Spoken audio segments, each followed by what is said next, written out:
तो बिहार चुनाव में एनडीए की प्रचंड जीत ने कई नए समीकरण गढ़ दिए हैं। साथ ही साथ कई सियासी मिथकों को भी तोड़ा है जो सवाल चुनाव से पहले नीतीश कुमार को लेकर उठाए जा रहे थे।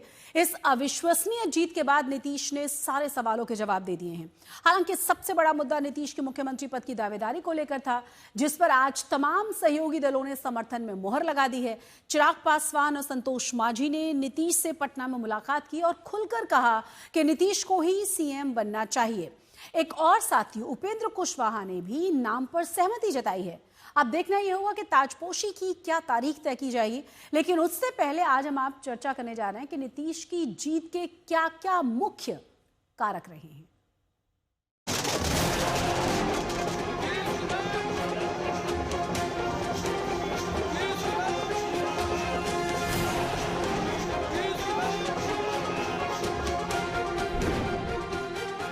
दसवीं बार मुख्यमंत्री बनेंगे नीतीश कुमार।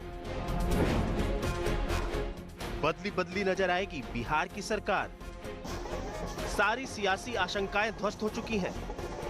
विरोधियों के सारे अनुमान फ्लॉप शो बन चुके हैं।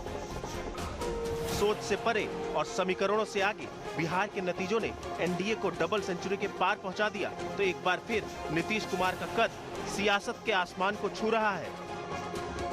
लेकिन इन सब के बीच एक सवाल जो पटना से लेकर दिल्ली की सियासी फिजा में तैर रहा है कि क्या नीतीश कुमार ही बिहार के मुख्यमंत्री बनाए जाएंगे। चुनाव से पहले भी ये सवाल उठा था, लेकिन इसका जवाब एनडीए के हर नेता की तरफ से एक ही आता था कि चुनाव नीतीश कुमार के नेतृत्व में ही लड़ा जा रहा है और सीएम फेस भी वही है। अब जबकि 89 सीटों के साथ बीजेपी बिहार के महासमर में सबसे बड़ी पार्टी बनकर उभरी है, तो फिर बिहार के सीएम को लेकर सस्पेंस गहराता जा रहा है, क्योंकि बीजेपी की तरफ से किसी भी बड़े नेता ने नतीजों के बाद साफ तौर पर नीतीश कुमार के सीएम बनने की बात नहीं कही है। हालांकि बीजेपी मुख्यालय में स्वागत समारोह के दौरान पीएम मोदी ने इसे सुशासन की जीत बताते हुए नीतीश समर्थकों का मनोबल जरूर बढ़ाया था।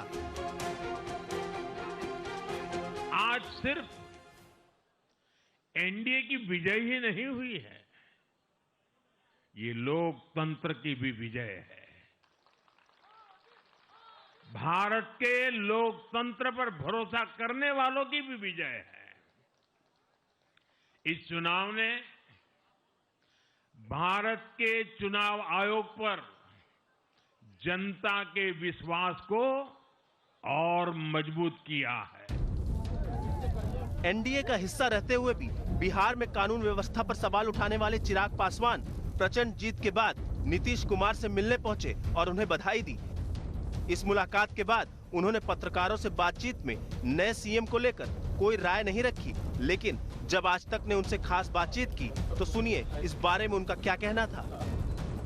सीएम उन्हीं को बनना चाहिए, नीतीश कुमार को। बिल्कुल बनना चाहिए। एनडीए की प्रचंड जीत के बाद जेडीयू नेता और केंद्रीय मंत्री ललन सिंह ने जरूर कहा है कि बिहार में सीएम पद की कोई वैकेंसी नहीं है। सर, चेहरा सीएम के फेस के सिर्फ नीतीश कुमार बता तो दिए हैं कि कोई वैकेंसी नहीं है। सर, तीन डिप्टी सीएम की चर्चा हो रही है, इस पे क्या कहेंगे सर? आपका नरेटिव। ठीक। हम लोग 2020 में भी नीतीश जी के नेतृत्व में चुनाव लड़े और नीतीश जी का मुख्यमंत्री घोषणा किया। 43 सीट था और हमारा 74 सीट था।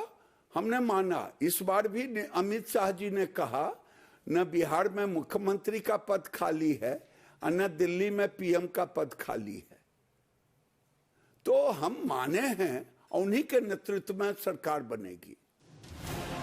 अब हर किसी की नजर इसी पर टिकी है कि बिहार की बागडोर नीतीश कुमार को ही सौंपी जाएगी या फिर बिहार में भी महाराष्ट्र वाला प्रयोग दोहराया जाएगा। आज तक ब्यूरो।